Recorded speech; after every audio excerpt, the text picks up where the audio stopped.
The original study was done in 2011, and it included every single young person, every single youth who was incarcerated in CYFD in any of their facilities, YDDC, Camino Nuevo, John Paul Taylor down in Las Cruces, any kid who had reached the stage of incarceration.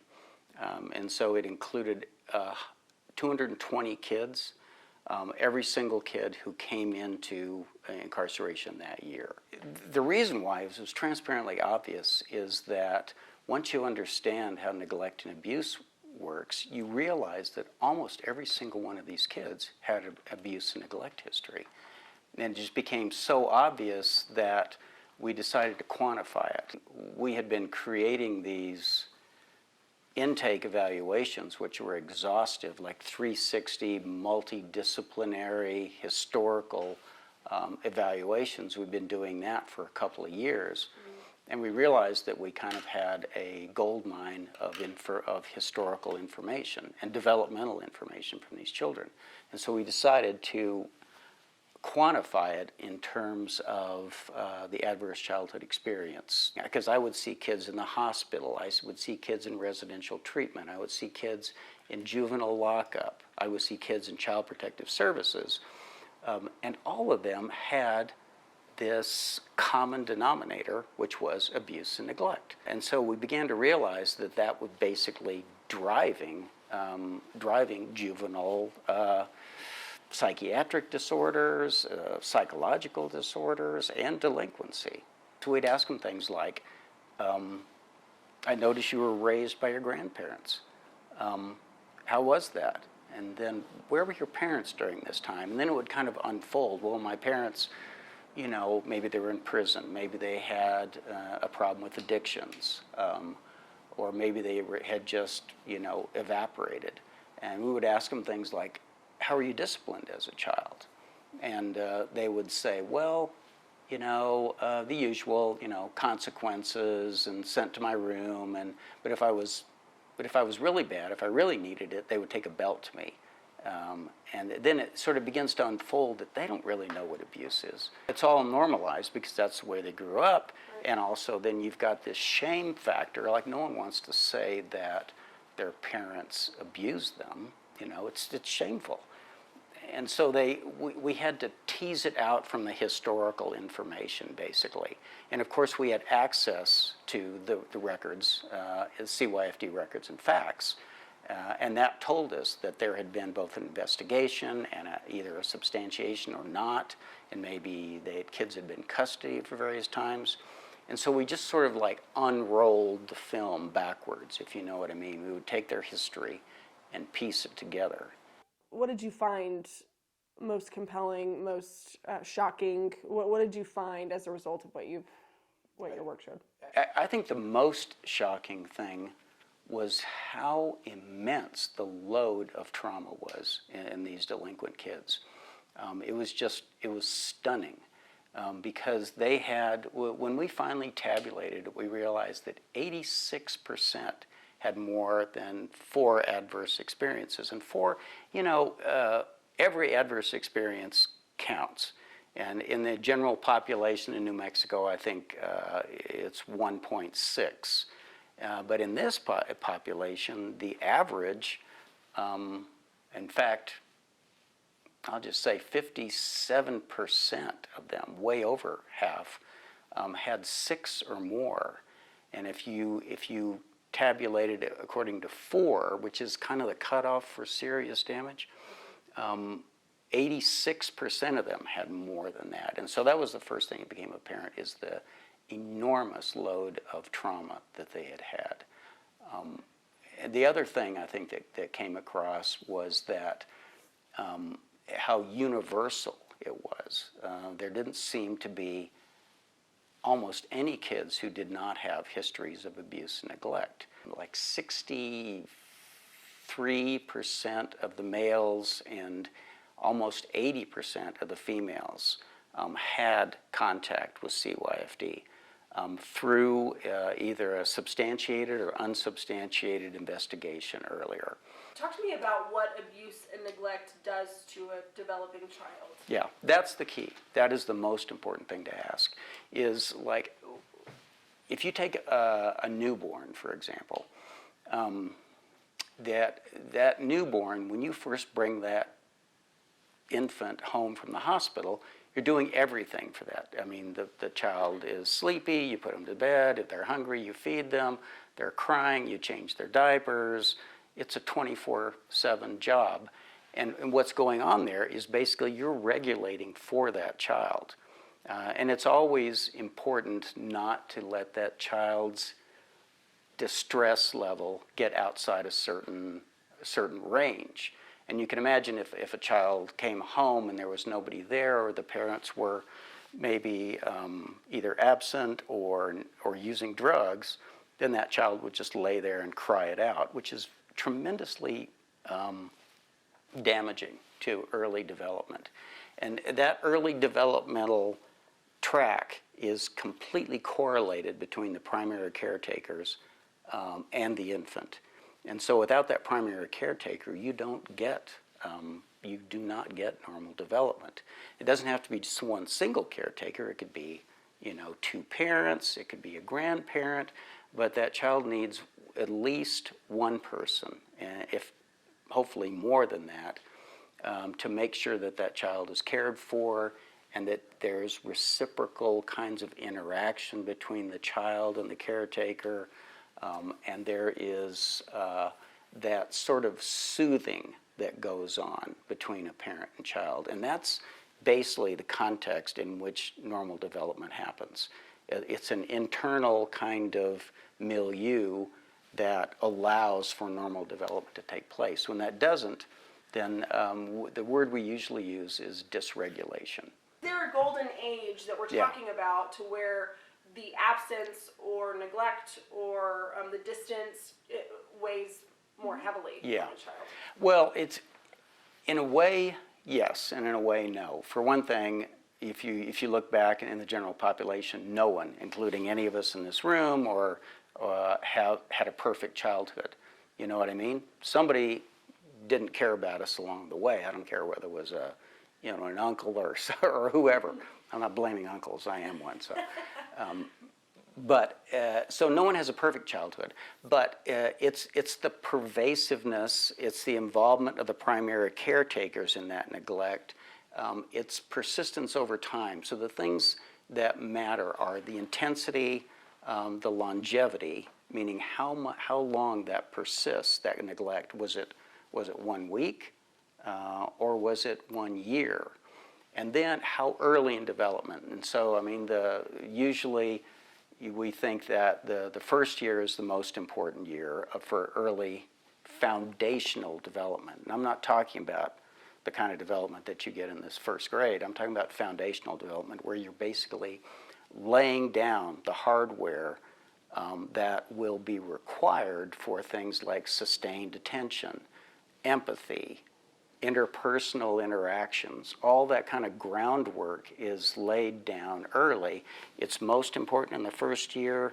It's important, and that's the mnemonic is the first year is most important, the second year is second most important. And there isn't really a firm cutoff. Some people will say 5.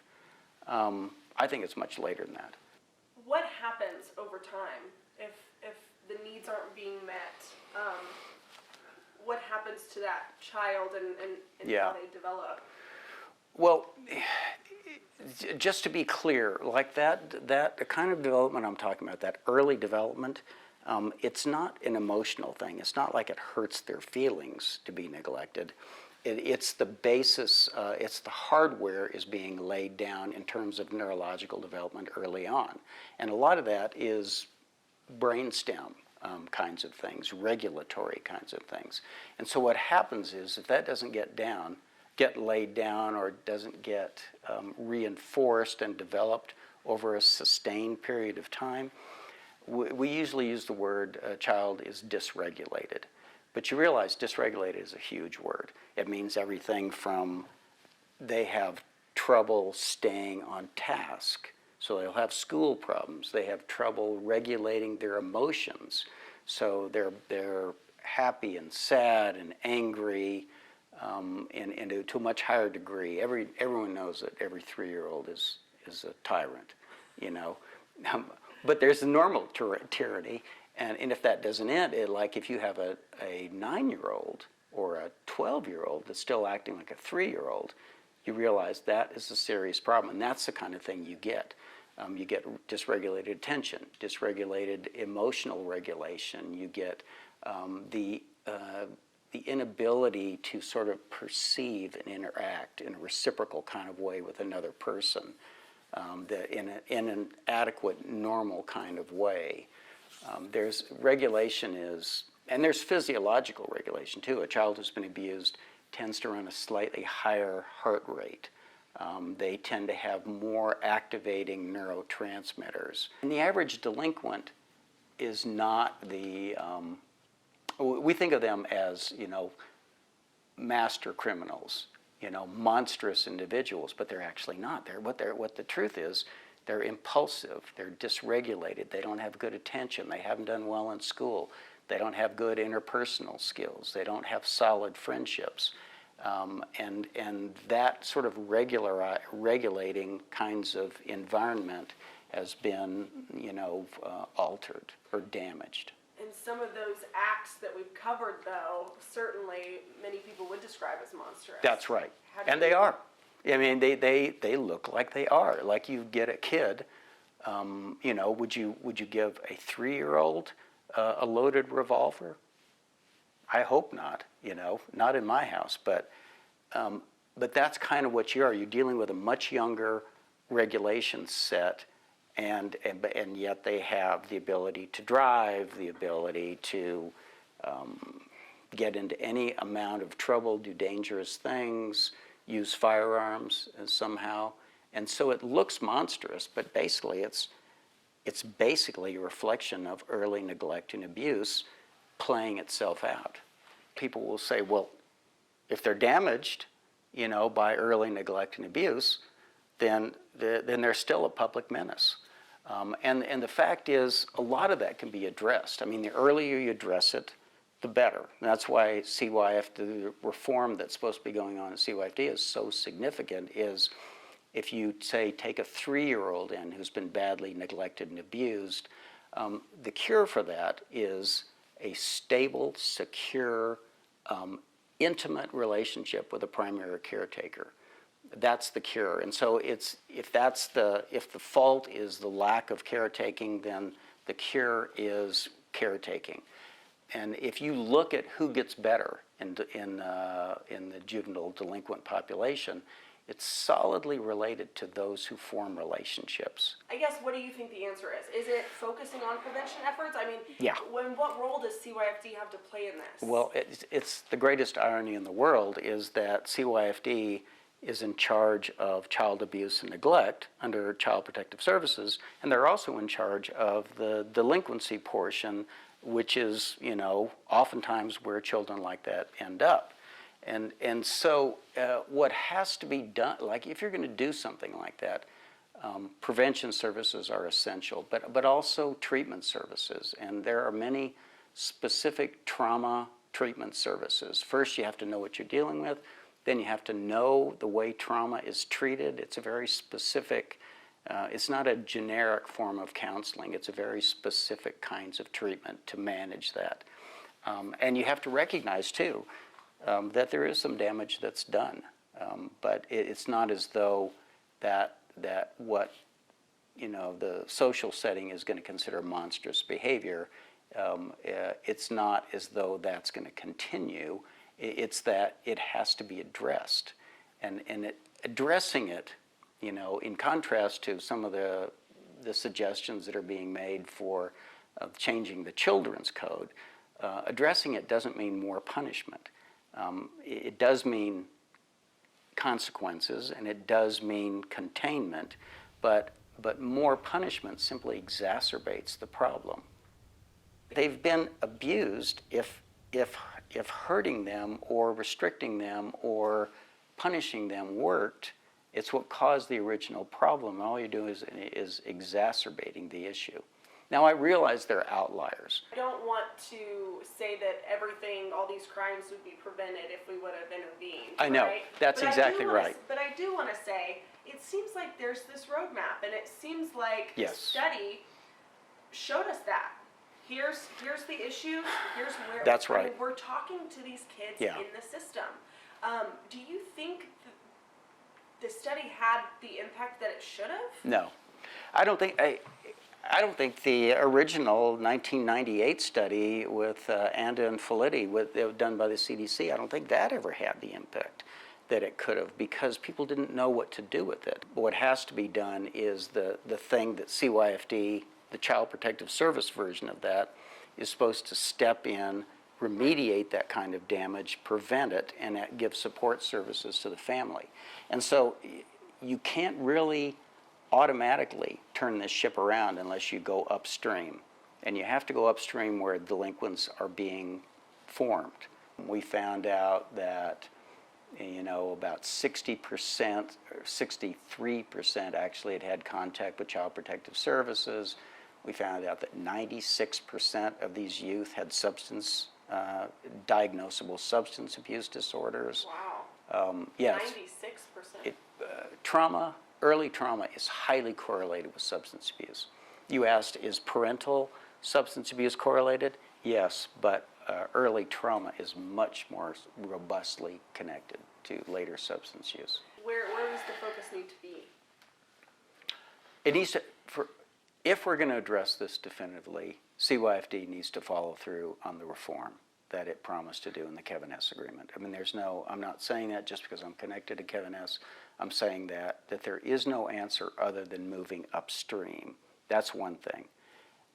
They need to enhance family services and prevention services, which they're trying to do. They haven't done it yet, but I think they are moving in that direction. That kind of thing has to be done.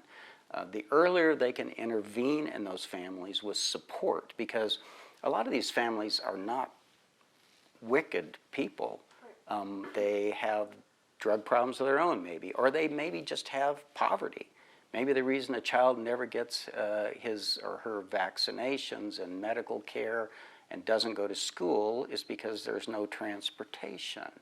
You know, and I'm not making excuses. I'm just saying we should understand what it's like being a single parent with several children and a job that does not offer them a complete living. It's almost an impossible situation. So family supports are critical to this. And that would, in some ways, that would eliminate part of the referrals to begin with.